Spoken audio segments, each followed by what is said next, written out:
Eclectic Theater by Bianca Chisholm. The time period for eclectic theater started in the 1950s and lasted to the 2000s. Eclectic is described as a combination of many different elements of style, themes, mediums, or inspirations, all pulled from many sources. After World War II, there was a false sense of stability that was short-lived. Because of this conformity, there was changes in technology, science, and in mass communications. The changes in society. The U.S. soldiers brought back ideas that were new from World War II. The GI Bill is a law that was passed in 1944. This bill provides education along with other benefits for people that served in World War II. Many men entered college for the first time. Soldiers that were black returned to the United States, changed people because they fought in Europe. In Europe, the Jim Crow laws did not exist.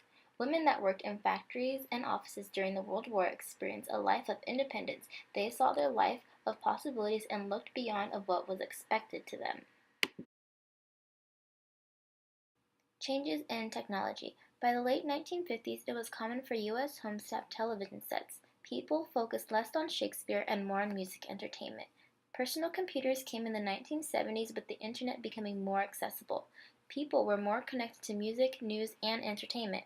This was the first way people from all over the world were able to connect by their interests.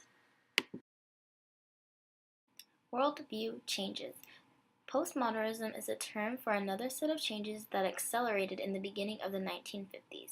Some of the assumptions underlying postmodernism include the beliefs of different shades of meanings rather than black and white as opposites, the suspicion of ideas, of progress, activity, reason, certainty, and personal identity, and the doubt of the concepts of objectivity and the truth. Theatrical changes. Eclecticism is what changed theater from the 1950s to the 2000s with its many styles and practices. Dinner theaters were established in the early 1950s. People were able to eat and watch a performance. Community theaters became more important and increased in numbers. Off-Broadway was a rejection of commercial theater and were usually held in small spaces like coffee shops. Educational theater developed more after World War II, and students attend college because of the GI Bill. Avant-garde theater. Plays that were called absurdist by critics meant without meaning. These plays had a circular structure. This meant the plays ended where they began. The play, Waiting for Godot, was first called an absurdist play by critics in the 1960s. The Living Theater, founded in 1947 by Julian and Judith. This theater was the last of modernist theater.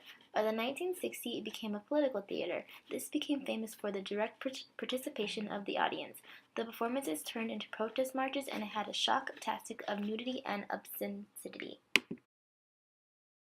Theater of Unrepresented People. Black theater came into play around the Civil Rights Movement. Two important plays were A Raisin in the Sun by Lorraine Hansberry, that won a Dramatic Critics Award. The other one was The Blacks by Jean Genet.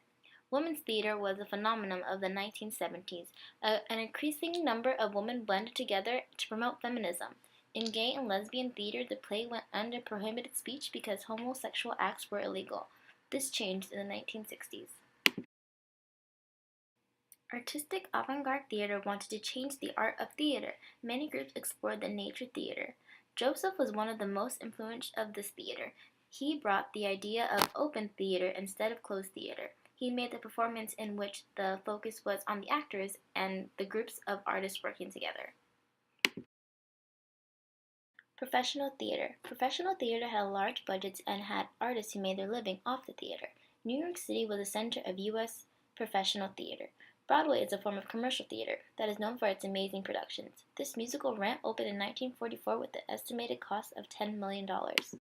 Commercial theater also relied on comedy. This was because it ensured the box office revenues. Serious drama. Edward Albee was the new voice of the off-Broadway in the 1950s. He was a major force in U.S. drama. Non-for-profit theater expanded to places like Minneapolis, Los Angeles, Baltimore, and more in the 1960s. There were several hundred by the 1990s. There was a lot of success of eclectic theater in this time period. Not-for-profit theaters, along with educational and community theaters, remained popular, but dinner theaters went downhill. Some of the theater problems came from the increase of competition. People were more interested in technology and entertainment, and people wanted to focus on themselves rather than going with a group to the theater. I hope this presentation helped you learn a little bit more about eclectic theater.